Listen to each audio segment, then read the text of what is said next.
नमस्कार दोस्तों। आज हम पढ़ेंगे क्लास 7 के चैप्टर नंबर 5 को, जिसमें है जनजातियाँ, खानाबदोश और एक जगह बसे हुए समुदाय। ये हमारे एग्जाम के लिहाज से बहुत इम्पोर्टेंट है। अध्याय 2 और 3 और 4 में आपने देखा कि किस प्रकार राज्यों का उत्थान और पतन हुआ। इस उठापटक के बीच ही कलाओं, दस्तकारियों और उत्पादक गतिविधियों की नई किस्में शहरों और गांवों में फल फूल रही थी। एक लंबे अंतराल में कई महत्वपूर्ण राजनीतिक, सामाजिक और आर्थिक परिवर्तन हुए, लेकिन सामाजिक परिवर्तन हर जगह एक समान नहीं थे, क्योंकि अलग अलग किस्म के समाज अलग अलग तरीकों से विकसित हुए। ऐसा कैसे और क्यों हुआ, ये समझना बहुत महत्वपूर्ण है। इस उपमहाद्वीप के बड़े हिस्से में समाज वर्ण के नियमानुसार पहले से ही विभाजित था। ब्राह्मणों द्वारा सुझाए गए नियम बड़े बड़े राज्यों के राजाओं द्वारा स्वीकार किए गए थे। इससे ऊंच और नीच तथा अमीर और गरीब के बीच का फासला बढ़ा। दिल्ली के सुल्तानों और मुगलों के काल में श्रेणीबद्ध समाज ज्यादा जटिल हो गया था। अब हमारा अगला टॉपिक है बड़े शहरों से परे जनजातीय समाज। अलबना दूसरे तरह के समाज भी उस समय मौजूद थे। उपमहाद्वीप के कई समाज ब्राह्मणों द्वारा सुझाए गए सामाजिक नियमों और कर्मकांडों में नहीं मानते थे और ना ही वे कई असमान वर्गों में विभाजित थे। अक्सर ऐसे समाजों को जनजातियां कहा जाता है। प्रत्येक जनजाति के सदस्य नातेदारी के बंधन से जुड़े होते थे। कई जनजातियां खेती से अपना जीविकोपार्जन करती थी। कुछ दूसरी जनजातियों के लोग शिकारी, संग्राहक या पशुपालक थे। प्रायः वे अपने निवास स्थान के प्राकृतिक संसाधनों का पूरा इस्तेमाल करने के लिए इन गतिविधियों का मिला जुला रूप अपनाते थे। कुछ जनजातियां खानाबदोश थीं और वे एक जगह से दूसरी जगह घूमती रहती थीं। जनजातीय समूह संयुक्त रूप से भूमि और चरागाहों पर नियंत्रण रखते थे और अपने खुद के बनाए नियमों के आधार पर परिवारों के बीच इनका बंटवारा करते थे। इस उपमहाद्वीप के विभिन्न हिस्सों में कई बड़ी जनजातियां फली फूली। सामान्यतः ये जंगलों, पहाड़ों, रेगिस्तानों और दूसरी दुर्गम जगहों पर निवास करती थीं। कभी कभी जाति विभाजन पर आधारित अधिक शक्तिशाली समाजों के साथ उनका टकराव होता था। कई मायनों में इन जनजातियों ने अपनी आज़ादी को बरकरार रखा और अपनी अलहदा संस्कृति को बचाया, लेकिन जाति आधारित और जनजातीय समाज दोनों अपनी विविध किस्म की जरूरतों के लिए एक दूसरे पर निर्भर भी रहे। टकराव और निर्भरता के इस संबंध ने दोनों तरह के जनजाति समाजों को धीरे धीरे बदलने का काम भी किया। अब हम देखते हैं कि सबसे पहले जनजाति लोग कौन थे। ये कौन थे, कहां से आए, किस तरह इनका आविष्कार हुआ, इनका इतिहास क्या है, ये सब जानेंगे। समकालीन इतिहासकारों और मुसाफिरों ने जनजातियों के बारे में बहुत कम जानकारी दी है। कुछ अपवादों को छोड़ दे तो जनजातीय लोग भी लिखित दस्तावेज नहीं रखते थे, लेकिन समृद्ध रीति रिवाजों और वाचिक या मौखिक परंपराओं का वे संरक्षण करते थे। ये परंपराएं हर नई पीढ़ी को विरासत में मिलती थी। आज के इतिहासकार जनजातियों का इतिहास लिखने के लिए इन वाचिक परंपराओं का इस्तेमाल करने लगे हैं। जनजातीय लोग भारत के लगभग हर क्षेत्र में पाए जाते थे। किसी भी एक जनजाति का इलाका और प्रभाव समय के साथ साथ बदलता रहता था। कुछ शक्तिशाली जनजातियों का बड़े इलाकों पर नियंत्रण था। पंजाब में खोखर जनजाति 13वीं और 14वीं सदी के दौरान बहुत प्रभावशाली थी। यहाँ बाद में गख्खर लोग ज्यादा महत्वपूर्ण हो गए। उनके मुखिया कमाल खान गख्खर को बादशाह अकबर ने मनसबदार बनाया था। मुल्तान और सिंध में मुगलों द्वारा अधीन कर लिए जाने से पहले लंगाह और अरगुन लोगों का प्रतिनिधित्व अत्यंत विस्तृत क्षेत्र पर था। उत्तर पश्चिम में एक और विशाल एवं शक्तिशाली जनजाति थी, बलोच। ये लोग अलग अलग मुखियों वाले कई छोटे छोटे कुलों में बटे हुए थे। पश्चिमी हिमालय में गड्डी गडरियों की जनजाति रहती थी। उपमहाद्वीप के सुदूर उत्तर पूर्वी भाग पर भी नागा, अहोम और कई दूसरी जनजातियों का पूरी तरह प्रभुत्व था। इसको रोक करके सबसे पहले हम जान लेते हैं कुल। जो हमने अभी शब्द का यूज किया है, उस शब्द का अर्थ क्या है। कुल का मतलब होता है परिवारों या घरों के एक ऐसे समूह को कुल कहते हैं जो एक ही पूर्वज के संतान होने का दावा करते हैं। जनजातीय संगठन प्रायः नातेदारी या कुल संबंधी निष्ठा पर आधारित होते हैं। चलिए आगे बढ़ते हैं। मौजूद बिहार और झारखंड के कई इलाकों में 12वीं सदी तक चेर सरदार शाहियों का उदय हो चुका था। बादशाह अकबर के प्रसिद्ध सेनापति राजा मान सिंह ने 1591 में चेर लोगों पर हमला किया और उन्हें परास्त किया। उन्हें लूटकर अच्छा खासा माल इकट्ठा किया गया, लेकिन वे पूरी तरह अधीन नहीं बनाए गए। औरंगजेब के समय में मुगल सेनाओं ने चेर लोगों के कई किलों पर कब्जा किया और इस जनजाति को अपना अधीनस्थ बना लिया। इस क्षेत्र में रहने वाले महत्वपूर्ण जनजातियों में मुंडा और संताल थे। यद्यपि ये उड़ीसा और बंगाल में भी रहते थे। कर्नाटक और महाराष्ट्र की पहाड़ियां, कोली, बेरात तथा कई दूसरी जनजातियों के निवास स्थान थे। कोली लोग गुजरात के कई इलाकों में भी रहते थे। कुछ और दक्षिण में कोरागा, वेतर, मारवाड़ और दूसरी जनजातियों की विशाल आबादी थी। भीलों की बड़ी जनजाति पश्चिमी और मध्य भारत में फैली हुई थी। 16वीं सदी का अंत आते आते उनमें से कई एक जगह बसे हुए खेतिहर और यहाँ तक कि जमींदार बन चुके थे। तब भी भीलों के कई कुल शिकारी संग्राहक बने रहे। मौजूदा छत्तीसगढ़, मध्य प्रदेश, महाराष्ट्र और आंध्र प्रदेश में गोंड लोग बड़ी तादाद में फैले हुए थे। अगला टॉपिक है हमारा खाना बदोश और घुमंतू लोग कैसे रहते थे।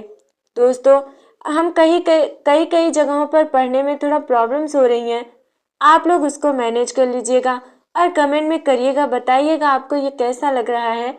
मैं आगे इसे और भी सही करने की कोशिश करूँगी। चलिए अब जानते हैं कि खाना बदोश और घुमंतू लोग कैसे रहते थे। खाना बदोश चरवाहे अपने जानवरों के साथ दूर दूर तक घूमते थे। उनका जीवन दूध और अन्य पशुचारी उत्पादों पर निर्भर था। वे खेतिहर गृहस्थों से अनाज, कपड़े, बर्तन और ऐसी ही चीजों के लिए ऊन, घी इत्यादि का विनिमय भी करते थे। कुछ खाना बदोश अपने जानवरों पर सामानों की ढुलाई का काम भी करते थे। एक जगह से दूसरी जगह आते जाते वे सामानों की खरीद फरोख्त करते थे। खाना बदोश और भ्रमणशील समूह। खाना बदोश घुमंतू लोग होते हैं। उनमें से कई पशुचारू होते हैं जो अपनी रेवड़ और पशु वृंद के साथ चारागाह से दूसरे चारागाह घूमते रहते हैं। इसी तरह दस्ताकार, फेरी वाले और नृतक गायक एवं अन्य तमाशबीन भ्रमणशील समूह अपना काम धंधा करते करते एक जगह से दूसरी जगह की यात्रा पर रहते हैं। खाना बदोश और भ्रमणशील समूह दोनों अक्सर उस जगह लौट कर आते हैं जहां उन्होंने पिछले साल दौरा किया था। बंजारा लोग सबसे महत्वपूर्ण व्यापारी खाना बदोश थे। उनका कारवां टांडा कहलाता था।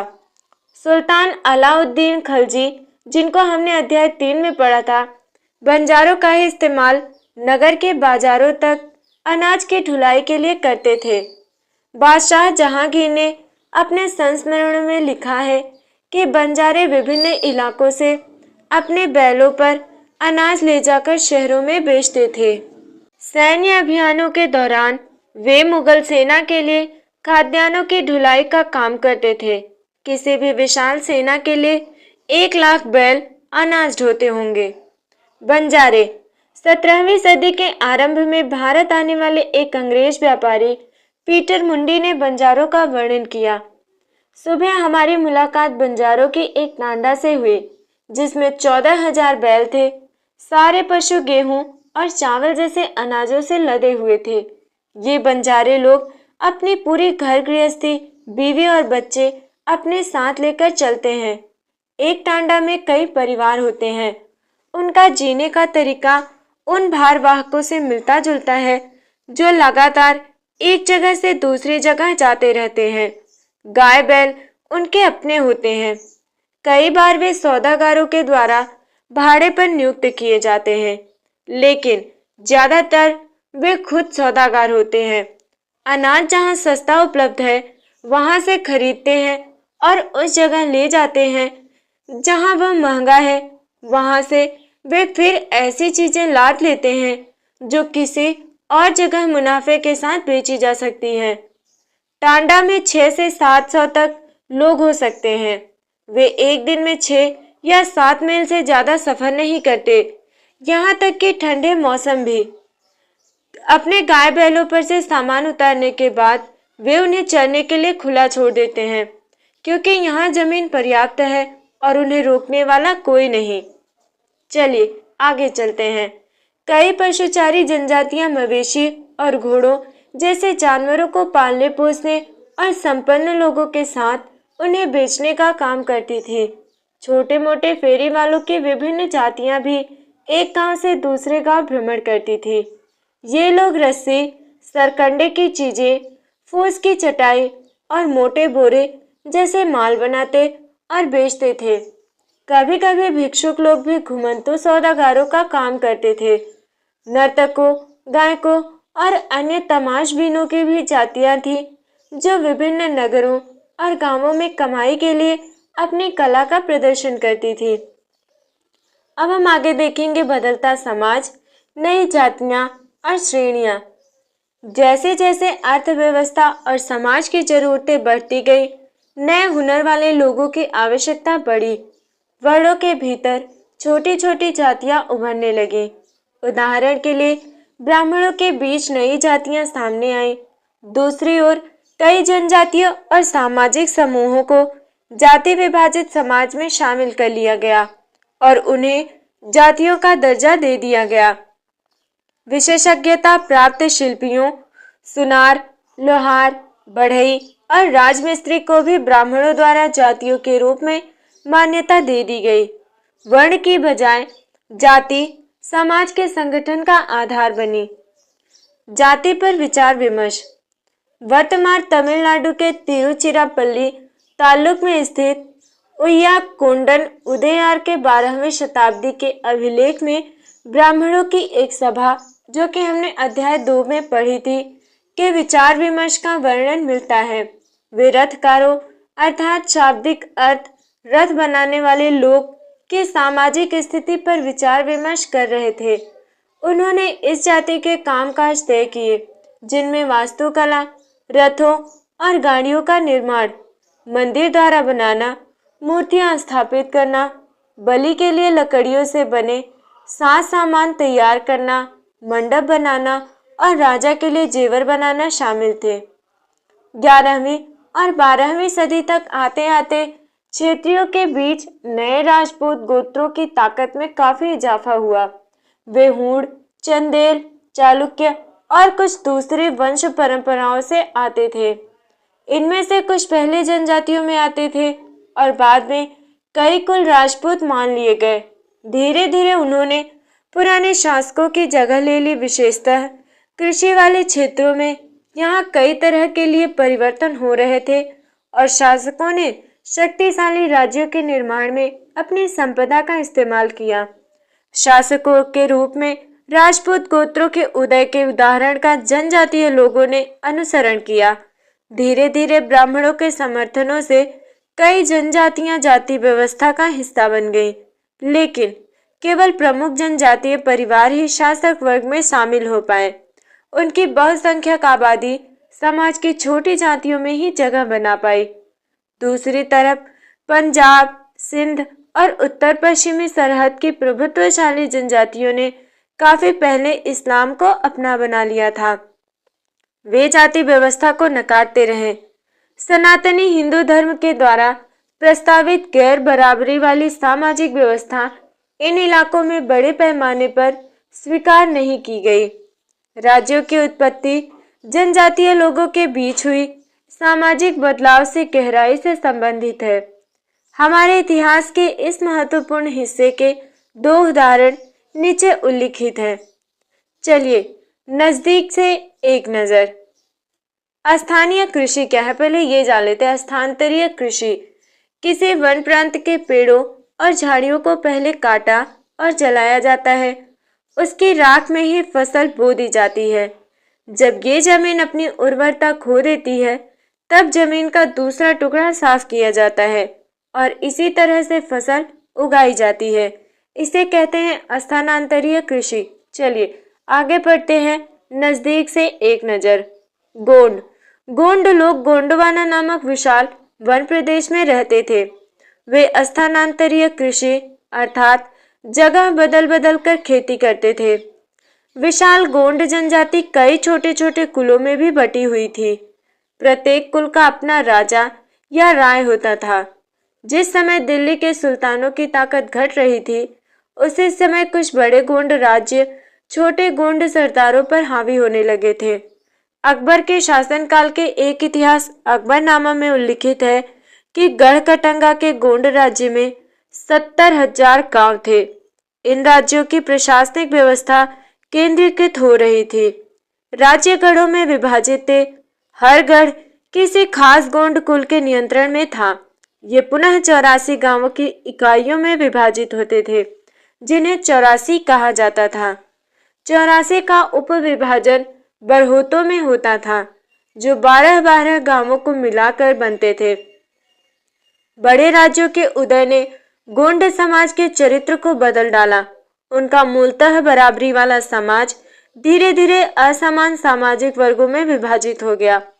ब्राह्मण लोगों ने गोंड राजाओं से अनुदान में भूमि प्राप्त की और अधिक प्रभावशाली बन गए। गोंड सरदारों को अब राजपूतों के रूप में मान्यता प्राप्त करने की चाहत हुई। इसलिए गढ़कटंगा के गोंड राजा अमनदास ने संग्राम शाह की उपाधि धारण की।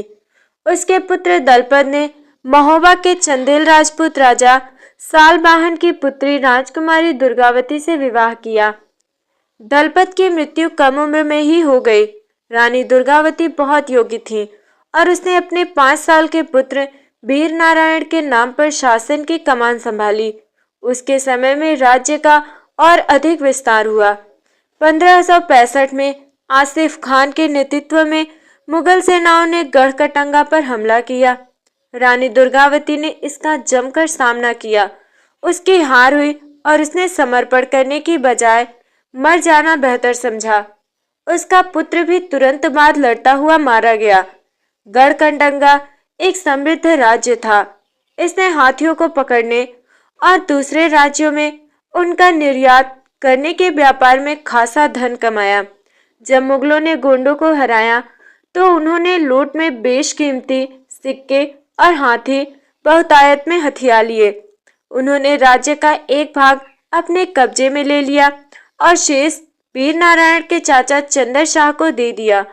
गढ़कटंगा के पतन के बावजूद गोंड राज्य कुछ समय तक चलता रहा, लेकिन वे काफी कमजोर हो गए और बाद में अधिक शक्तिशाली बुंदेलों और मराठों के खिलाफ उनके संघर्ष असफल रहे। असम में लाचित बरफुकन ने मुगल सेना को हराया। लाचित बरफुकन अहोम सेना के सेनापति थे। 1671 में सरायघाट के युद्ध में लचित बरफुकन ने मुगल शासक औरंगजेब की सेना को पराजित किया था। मुगल सेना में 18,000 घुड़सवार, 30,000 सैनिक, 15,000 तीरंदाज, 5,000 बंदूक सैनिक और 1,000 तोप थे, जिसका नेतृत्व अंबर के शासक राम सिंह द्वारा किया गया था। लाचित के सैन्य कौशल से मुगल सेना के विस्तार पर रोक लग गई। नौसेना द्वारा ब्रह्मपुत्र नदी में लड़ी गई ये लड़ाई इतिहास में सरायघाट के युद्ध के नाम से प्रसिद्ध है। इसके स्रोत है कि लचित बरफुकन जनसंयोग Assam directorate of information and public relations government of Assam, Dispur, Guwahati में मिलता है। अब हम देखते हैं अहोम। अहोम लोग मौजूदा म्यांमार से आकर 13वीं सदी में ब्रह्मपुत्र घाटी में आ बसे। उन्होंने भुइयां अर्थात भूस्वामी लोगों की पुरानी राजनीतिक व्यवस्था का दमन करने नए राज्य की स्थापना की। 16वीं सदी के दौरान उन्होंने चूटियों 1523 और कोछाजो 1581 के राज्यों को अपने राज्य में मिला लिया। उन्होंने कई अन्य जनजातियों को भी अधीन कर दिया। अहोमों ने एक बड़ा राज्य बनाया और इसके लिए 1530 के दशक में ही इतने वर्षों पहले आग्नेय अस्त्रों का इस्तेमाल किया। 1660 तक आते आते वे उच्च स्तरीय बारूद और तोपों का निर्माण करने में सक्षम हो गए थे, लेकिन अहोम लोगों को दक्षिण पश्चिम से कई आक्रमणों का सामना करना पड़ा। 1662 में मीर जुमला के नेतृत्व में मुगलों ने अहोम राज्य पर हमला किया। बहादुरी से सामना करने के बावजूद अहोम लोगों की पराजय हुई, लेकिन उस क्षेत्र पर मुगलों का प्रत्यक्ष नियंत्रण ज्यादा समय तक बना नहीं रह सका। अहोम राज्य बेगार पर निर्भर था। राज्य के लिए जिन लोगों से जबरन काम लिया जाता था वे पाइक कहलाते थे। अहोम राज्य में एक जनगणना की गई थी। प्रत्येक गांव को अपनी बारी आने पर निश्चित संख्या में पाइक भेजने होते थे। इसके लिए जनगणना के बाद सघन आबादी वाले इलाकों से कम आबादी वाले इलाकों में लोगों को स्थानांतरित किया गया था। इस प्रकार अहोम कुल टूट गए। 17वीं शताब्दी का पूर्वार्ध पूरा होते होते प्रशासन खासा केंद्रित हो चुका था। लगभग सभी वयस्क पुरुष युद्ध के दौरान सेना में अपनी सेवाएं प्रदान करते थे। दूसरे समय में वे बांध, सिंचाई व्यवस्था इत्यादि के निर्माण या अन्य सार्वजनिक कार्यों में जुटे रहते थे। अहोम लोग चावल की खेती के लिए नए तरीके भी अमल में लाए। अहोम समाज कुलों में विभाजित था, जिन्हें खेल कहा जाता था। वहां दस्तकारों की बहुत कम जातियां थी, इसलिए अहोम क्षेत्र में दस्तकार निकटवर्ती क्षेत्रों से आए थे। एक खेल के नियंत्रण में प्रायः कई गांव होते थे। किसान को अपने ग्राम समुदाय के द्वारा जमीन दी जाती थी। समुदाय की सहमति के बगैर राजा तक इसे वापस नहीं ले सकता था। शुरुआत में अहोम लोग अपने जनजातीय देवताओं की उपासना करते थे, लेकिन 17वीं सदी के पूर्वार्ध में ब्राह्मणों के प्रभाव में बढ़ोतरी हुई।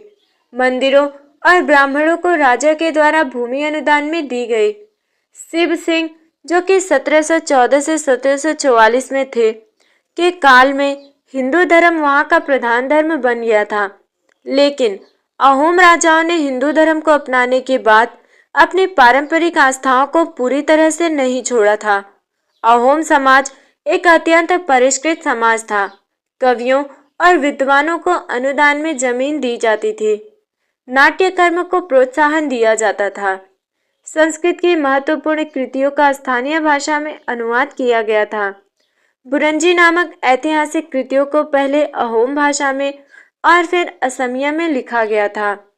इसका निष्कर्ष है कि जिस युग में हम चर्चा करते आए हैं, उस युग के दौरान उपमहाद्वीप में काफी सामाजिक परिवर्तन हुआ। वर्ण आधारित समाज और जनजातीय लोग एक दूसरे के साथ लगातार संपर्क में आते रहे। इस आदान प्रदान ने दोनों तरह के समाजों में अनुकूलन और बदलाव की प्रतिक्रिया चलाई। बहुत सी विभिन्न प्रकार की जनजातियां थी और उन्होंने विभिन्न प्रकार की जीविकाएं अपनाई। कालांतर में उनमें से कई जाति आधारित समाज में शामिल हो गईं, लेकिन कईयों ने जाति व्यवस्था और सनातनी हिंदू धर्म दोनों को ही नकार दिया। कुछ जनजातियों ने सुसंगठित प्रशासनिक व्यवस्था वाले विस्तृत राज्यों की स्थापना की। इस तरह वे राजनीतिक रूप से ताकतवर हो गए। इसने इन्हें बृहत्तर और अधिक जटिल राज्यों और साम्राज्यों के साथ संघर्ष की स्थिति में ला खड़ा किया। चलिए अब आप सभी लोगों के लिए क्वेश्चन छोड़े जाते हैं। कल्पना करें, आप एक ऐसे खानाबदोश समुदाय के सदस्य हैं जो हर 3 महीने बाद अपना निवास स्थान बदलता है। इसका आपके जीवन पर क्या प्रभाव पड़ेगा? कमेंट में लिखना ना भूलिएगा। हमें आपके कमेंट का इंतजार रहेगा। नमस्कार।